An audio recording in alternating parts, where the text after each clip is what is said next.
अगर आप भी लेना चाहते हैं देश दुनिया की तमाम जानकारी तो आज ही सब्सक्राइब करें हमारे चैनल को। साथ ही नीचे दिए बेल आइकन को जरूर दबाएं ताकि हर अपडेट आप तक पहुंच सके। नमस्कार, न्यूज़ स्टार्टअप पर आप सभी का स्वागत है। जम्मू कश्मीर में कोरोना संक्रमण की रफ्तार को रोकने के लिए लॉकडाउन लगाया गया। इसका व्यापक असर भी दिखा। आज की तारीख में हम देखें तो संक्रमण की दर लगातार कम हो रही है, नए मामले घट रहे हैं, ठीक होने वालों की जो संख्या है वो लगातार बढ़ रही है। लेकिन लॉकडाउन से उद्योग धंधे काफी प्रभावित हुए हैं। जो व्यापारी हैं, उद्योगपति हैं, काफी प्रभावित हुए हैं। इनका कहना है कि सरकार को कोई आर्थिक पैकेज लाना चाहिए, क्योंकि सरकार जब हर वर्ग की मदद कर रही है, कुछ ना कुछ आर्थिक मदद सबको दे रही है, तो उद्योगों को, व्यापारियों को भी कुछ राहत मिलनी चाहिए। प्रभा साक्षी संवाददाता ने जम्मू कश्मीर में कुछ उद्योगपतियों से, व्यापारियों से बातचीत की। जो व्यापार संगठन, उद्योग संगठन से जुड़े हुए लोग हैं, उनकी राय जानी और कुल मिलाकर जो चीज उभर कर आई है वो यही है कि उद्योग जगत को, व्यापार जगत को इस समय राहत दी जाने की जरूरत है और इन सबका भरोसा केंद्र की मोदी सरकार पर बना हुआ है। हम आपको दिखाएंगे कि किस तरीके से लोग इस बात को स्वीकार कर रहे हैं कि अब तक की सरकारों ने भले उपेक्षा की थी, लेकिन जब से मोदी सरकार आई है तब से लोगों को कुछ ना कुछ मदद दी जा रही है। आइए आपको दिखाते हैं खास रिपोर्ट। जब प्रभा साक्षी संवाददाता ने लोगों से बातचीत की तो इन लोगों ने क्या कहा। लॉकडाउन, जहाँ तक गवर्नमेंट ने लॉकडाउन लगा दिया पूरे हमारे मुल्क में, तो ये तो बहुत ही अच्छा फैसला है। हम वेलकम करते हैं इस फैसला का, क्योंकि इंसानी जान ज़ाया होती थी, इसके बगैर चारा भी नहीं था कुछ। गवर्नमेंट ने कुछ समझ के ये फैसला लिया है, क्योंकि गवर्नमेंट जो करती है हमारे लिए करती है, लोगों के लिए करती है, लोगों की बहबूद के लिए करती है, लोगों की कीमती जानें तलब ना हो उनके लिए करती है। Government is the people, by the people, for the people. ये तो लोगों के लिए ही है। रही बात ये जो अभी लॉकडाउन है, इसके पीछे क्या मकसद है लॉकडाउन का? ये तो चूंकि ये जो चेन है इसको ब्रेक करने के लिए लगाया गया था। तो कुल मिला के ये बहुत ही अच्छा फैसला है जनाब। इस बारे में मैं इतना ही कहूँगा, सुनने में आया है कि अभी इन्होंने कुछ 2,95,00,000 रुपया छोड़ा है, लेफ्टिनेंट गवर्नर साहब ने छोड़ा है।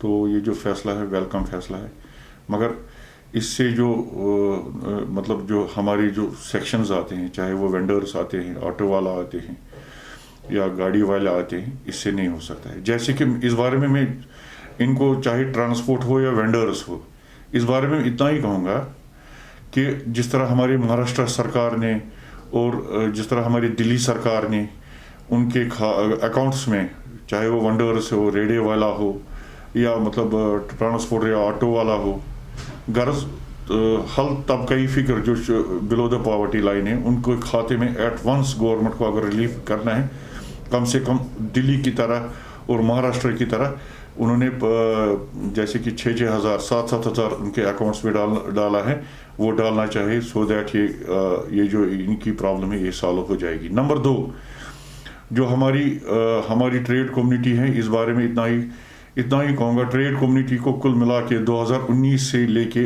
आज तक तीन साल हो गए, और 3 साल में हमने ऑलरेडी जो कुछ दिनों पहले इस नुकसान का जो तखमीना था, पिछला जो लास्ट था 2020 तक हमारा, चाहे वो ट्रेड है या ट्रांसपोर्ट है, वो 45,000 करोड़ के करीब नुकसान आता है।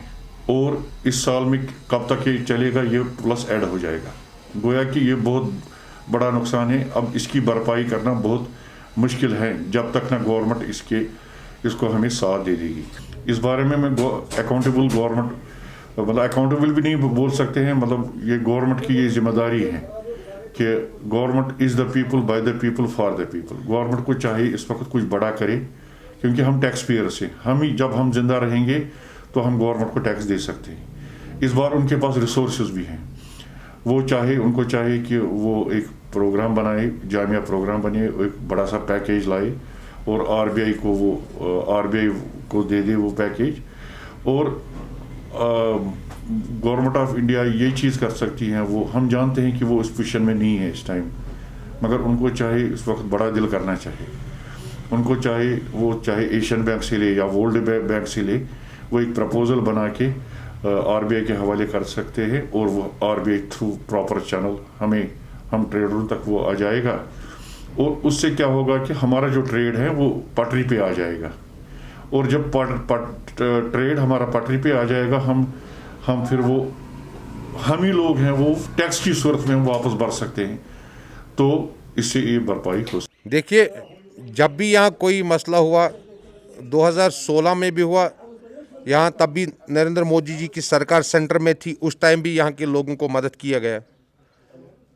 और 2019 से लेकर आज तक मेरे सुनने में आया कि जो टूरिज़्म सेक्टर है उसमें इंटरेस्ट जो है वो सरकार ने उनके अकाउंटों में डाल दिया है। जहाँ तक मैंने कल बात की है एक आदमी से, उनने मुझे बताया कि मुझे इस वक्त जो है इंटरेस्ट मुझे आया सरकार की तरफ से।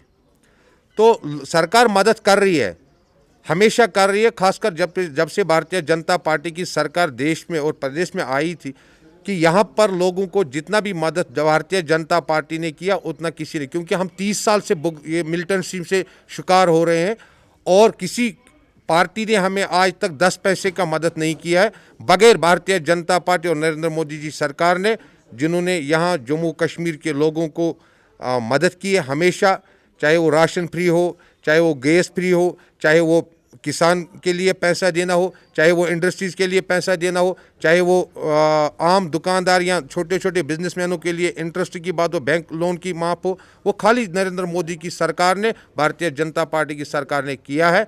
और मैं समझता हूं कि जो पिछले 3 साल से हम 2019 से यहाँ पर इसी लॉकडाउन में फंसे हैं, मैं लोगों को, गवर्नमेंट से अपील करना चाहता हूं कि हम इन लोगों को मदद की जाए, चाहे वो इंडस्ट्री सेक्टर है, चाहे यहाँ पर टूरिज़्म सेक्टर है, चाहे यहाँ पर छोटे छोटे दुकानदार है, छोटे स्मॉल स्केल इंडस्ट्रीज़ है, उनको मदद करनी चाहिए।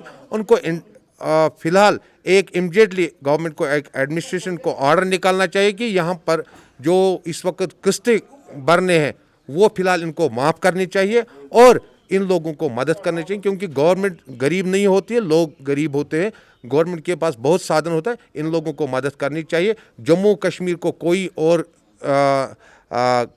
सोर्स ऑफ इनकम नहीं है, यहाँ पर यही छोटे छोटे बिजनेसमैन है, यही इन्हीं से यहाँ चलता था। इन लोगों को इंटरेस्ट भी माफ़ करना चाहिए और यहाँ लोगों को मदद भी करना चाहिए। गवर्नमेंट ऑफ इंडिया को एक पैकेज देना चाहिए। यहाँ पर मैं नरेंद्र मोदी जी से और फाइनेंस मिनिस्टर से अपील करता हूँ कि जम्मू कश्मीर के लोगों को हेल्प कीजिए और इनके लिए एक खुसूसी पैकेज एक दीजिए।